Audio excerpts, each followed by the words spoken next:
কই দেখি কতগুলো মাছ এনেছো।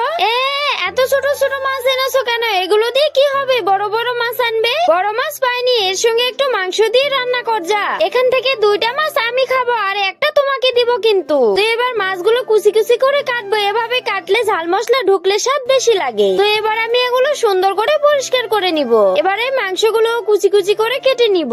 এবার কড়াইতে তেল দিয়ে মাছগুলো ছেড়ে দিয়ে সুন্দর করে ভেজে একটা থালাতে তুলে নিব। এবারে তেলে মাংসগুলো দিয়ে লাল লাল করে ভেজে নিব। এবার এখানে ঝাল মশলা দিয়ে সবকিছু সুন্দর করে মিক্স করে নিব। হয়ে গেছে। এবার এখানে পরিমাণ মতো পানি দিয়ে একটু পরে মাছগুলো ছেড়ে দিব। দেখতেই তো পাচ্ছ আমার রান্না হয়ে গেছে। এবার ধীরে ধীরে এগুলো একটা থালাতে তুলে নিব। তো আমার রান্নাগুলো যদি তোমাদের ভালো লেগে থাকে তাহলে চ্যানেলটা একটু সাবস্ক্রাইব করে দাও প্লিজ। বাবা রান্না হয়ে গেছে, এসো।